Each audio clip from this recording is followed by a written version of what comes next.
کہے گا تو اللہ کہے گا اب اس دنیا کی ضرورت نہیں ہے، اسے فنا کر دیا جائے، ختم کر دیا جائے۔ تو یہ ہمارے مدارس، یہ ہمارے مکاتب اور یہ ہمارے علماء، یہ ہماری خانقاہیں اور یہ ہمارا دعوتی نظام، یہ ساری وہ چیزیں ہیں جس کی برکت سے آج دنیا میں انسان زندہ ہے، ورنہ خدا پاک کی قسم اگر اللہ کا نام نہ لیا جائے تو یہ روئے زمین سے سب ختم کر دیا جائے۔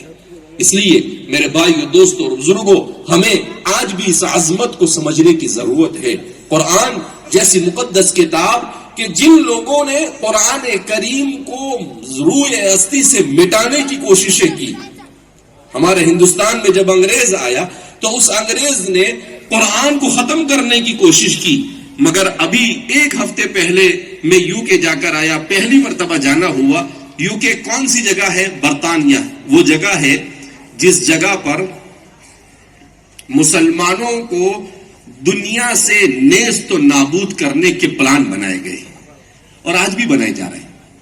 مگر قربان جائیے ہمارے ان علماء پر کہ ہندوستان کے ان علماء نے وہاں پر جا کر ایسی محنت کی کہ فرعون کے گھر میں اسلام کو تربیت دے رہے ہیں، اور اتنے بہترین انداز میں وہ اسلام کی آبیاری وہاں پر بیٹھ کر رہے ہیں کہ اتنے بہترین انداز میں اسلام کی آبیاری دنیا کے کسی چپے میں نہیں ہو رہی ہوگی۔ ہر مسجد کے ساتھ مکتب ہے، ہر مکتب کے ساتھ لڑکیوں کے لیے الگ اسکول ہے، لڑکوں کے لیے الگ اسکول ہے۔ کوئی مسجد ایسی نہیں جس کو تعلیم کے ساتھ نہ جوڑا گیا ہو، اور ایسا بہترین تعلیم اور تربیت کا انتظام ہے کہ شاید کوئی گھر ایسا خالی رہتا ہوگا جہاں پر حافظ قرآن آپ کو نہ ملے۔ یہ ہے اللہ کا معجزہ۔ اللہ کہتے ہیں یریدون لیطفئوا نور اللہ بافواہہم واللہ متم نورہ ولو کرہ الکافرون۔ کہا کہ تم کیا اللہ کا مقابلہ کر سکتے ہو؟ تم کون سے آ گئے جو اللہ کے دین کو اس سرزمین سے مٹاؤ؟ اللہ کہتے ہیں کہ جس فانوس کی حفاظت خود ہوا کرے کون اسے بجھا سکتا ہے؟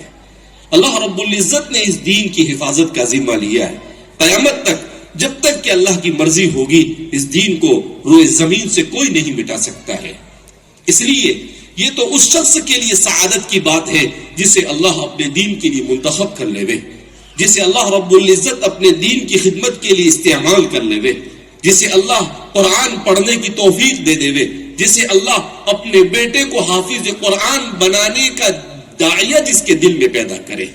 یہ نعمت ایسے ہی نہیں ملتی ہے، ان نعمتوں کے پیچھے بڑی دعائیں لگتی ہے۔ حضرت مولانا حسین احمد مدنی شیخ الاسلام وہ فرمایا کرتے تھے کہ جو شخص علماء سے محبت کرتا ہے اور علماء کی خدمت کرتا ہے دل سے، اللہ اس کے نسل میں علماء پیدا فرماتا ہے، اور جو علماء سے بغض رکھتا ہے، حضرت مولانا عمر صاحب پالنپوری نور اللہ مرقدہ فرماتے تھے کہ میری یہ بات لکھ لو، جو شخص علماء سے بغض رکھتا ہے 70 نسلوں تک اللہ اس کے نسلوں سے حافظ تو نہیں پیدا کریں گے، مگر ایک عرصہ ایسا زمانہ آئے گا کہ کچھ مدت کے بعد اس کے خاندان کے اندر میں مرتد پیدا ہونا شروع ہو جائیں گے اور اسلام سے ہٹ جائیں گے۔ کیوں؟ اس لیے کہ اللہ کے رسول صلی اللہ علیہ وسلم جس زمانے میں آئے اس زمانے میں حضرات صحابہ نے اللہ کے رسول سے دین کو لیا، اسی دین کو بعد میں تابعین نے لیا، اور پھر تابعین سے لینے کے بعد وہ دین علماء نے لیا، اور وہی دین جو اللہ کے رسول لے کر آئے اس کو علماء اب لے کر سرزمین کے چپے چپے میں گھوم رہے ہیں اور اللہ کے دین کو سر بلند کرنے کی کوشش کر رہے ہیں۔ لِتَكُونَ كَلِمَةُ اللَّهِ هِيَ الْعُلْيَا۔ تو اس لیے ہمیں ان چیزوں کو سمجھنے کی ضرورت ہے کہ فتنوں کے اس دور میں ایک ہی چیز ہے جو آپ کو ہر قسم کے فتنوں سے، کفر سے، شرک سے، فسق سے، فجور سے، گناہوں سے اور ہر قسم کی ہلاکت خیزیوں سے بچا سکتی ہے، اور وہ چیز ہے علم دین۔ ہماری ماں بہنیں بھی بڑی تعداد میں یہاں پر تشریف لائی ہے تو پیچھے سے لقمہ ملا ہے کہ بھئی ان کی بھی رعایت کی جائے۔ تو بہرحال ہمارے مردوں کے لیے جیسے مدارس قائم ہے، ضرورت اس بات کی ہے کہ ہماری عورتوں میں دین کو زندہ رکھا جائے۔ کیوں؟ اس لیے کہ ہمارے والد صاحب ہمیشہ فرماتے رہتے ہیں مرد پڑھتا ہے فرد پڑھتا ہے، عورت پڑھتی ہے نسل پڑھتی ہے۔ کہ اگر عورت کے اندر دین آ گیا تو پوری نسل میں دین زندہ ہو جائے گا. کیوں؟ کہ بچے کا سب سے پہلا مدرسہ کیا ہے؟ ماں کی گود. بچہ جب چھوٹا ہوگا اور ماں اسے اس کی تربیت ایمان اور اسلام کے اعتبار سے کرے گی تو ظاہر سی بات ہے بچپن ہی سے اس کے دل و دماغ کے اندر میں اسلام کے نقوش. حضرت بایزید بستامی رحمۃ اللہ علیہ، جن کے بارے میں آپ نے سنا ہوگا، بہت بڑے بزرگ گزرے ہیں. ایک ماں کی تربیت سے اللہ کیسے اولیاء کو پیدا کرتے ہیں. اسی لیے کہتے ہیں کہ ہر بڑے اور صالح آدمی کے پیچھے ایک بڑی ماں کا کردار ہوتا ہے. تو بایزید بستامی کے بارے میں آتا ہے کہ بایزید بستامی جب بولنے لگے 2 سال 2.5 سال کے ہوئے تو ان کی والدہ نے ان کو جا کر مکتب میں بٹھا دیا اور مکتب کے مدرس سے کہا کہ بچہ یتیم ہے، آپ اس کو پڑھا دیجیے. انہوں نے کہا بسم اللہ پڑھو بیٹا، بسم اللہ.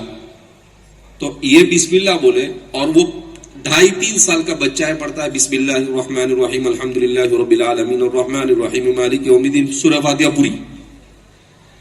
تو یہ پریشان، کہا کہ بھئی یہ بچہ تو سورہ فاتحہ پڑھتا ہے. تو انہوں نے کہا چلو سورہ فاتحہ آتی ہوگی اس کو، چلو آگے پڑھاتے ہیں. آگے پڑھانا شروع کیا تو وہ بچہ منہ پر قرآن الف لام میم سے پڑھنا شروع کرتا ہے اور سورہ بقرہ پوری پڑھ دیتا ہے. تو وہ استاد اس کو پکڑ کر لاتے ہیں اور کہتے ہیں کہ مائی آپ مذاق کر رہی ہو مجھ سے، یہ بچہ تو حافظ ہے. کہا کہ نہیں، میں نے تو ابھی تک اسے کچھ پڑھایا ہی نہیں. البتہ ایک عمل میں نے کیا کہ یہ بچہ جب سے میرے پیٹ میں تھا میں روزانہ کوشش کرتی تھی کہ کم از کم 1 قرآن یا 2 قرآن پورے کروں. تو فرماتے ہیں کہ بچہ 9 مہینے ماں کے پیٹ میں رہا. تو اس 9 مہینے کے عرصے میں اگر روح 90 دنوں کے بعد یا 120 دن کے بعد بھی روح گرتی ہے تو گویا کہ کم از کم 5 مہینے تک اس بچے نے اپنی ماں کے پیٹ میں قرآن کو سنا. تو 5 مہینے کے کتنے دن ہوں گے؟ 5 مہینے کے تقریباً 150 دن ہوں گے. تو 150 مرتبہ قرآن سنا.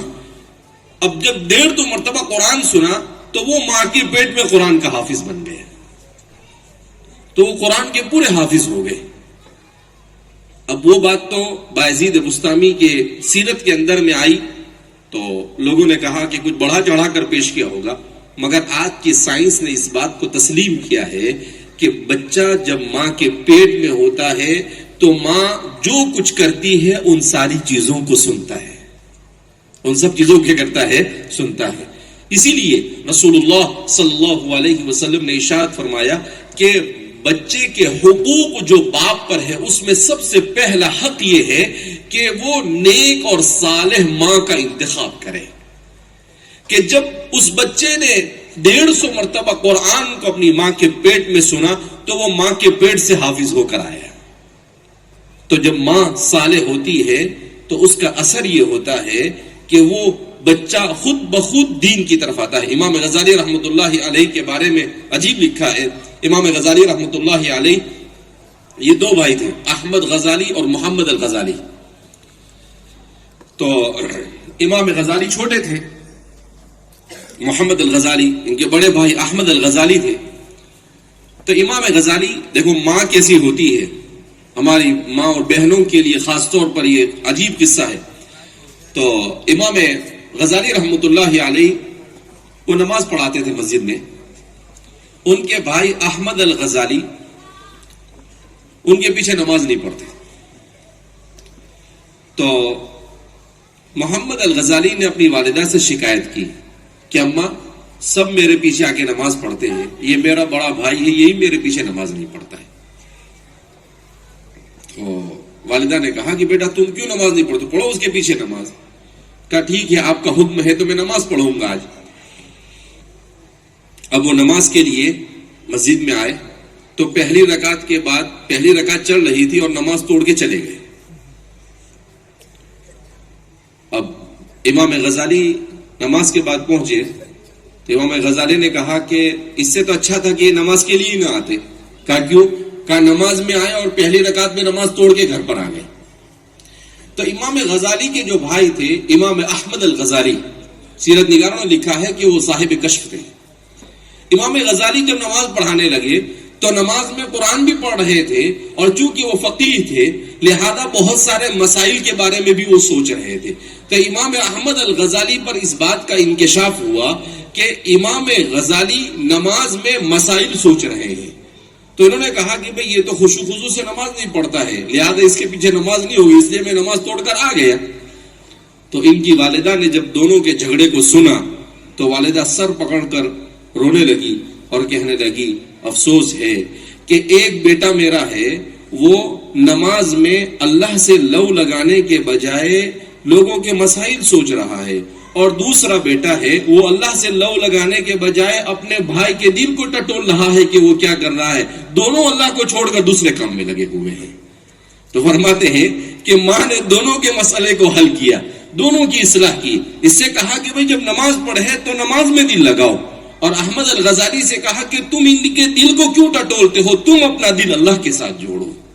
تو جب ایسی مائیں معاشرے میں وجود میں آتی ہے تو پھر معاشرے کو غزالی جیسے افراد ملتے ہیں. تو معاشرے کو ہم کہتے ہیں صلاح الدین ایوبی نہیں ملے، ہم کہتے ہیں کہ ہمارے معاشرے میں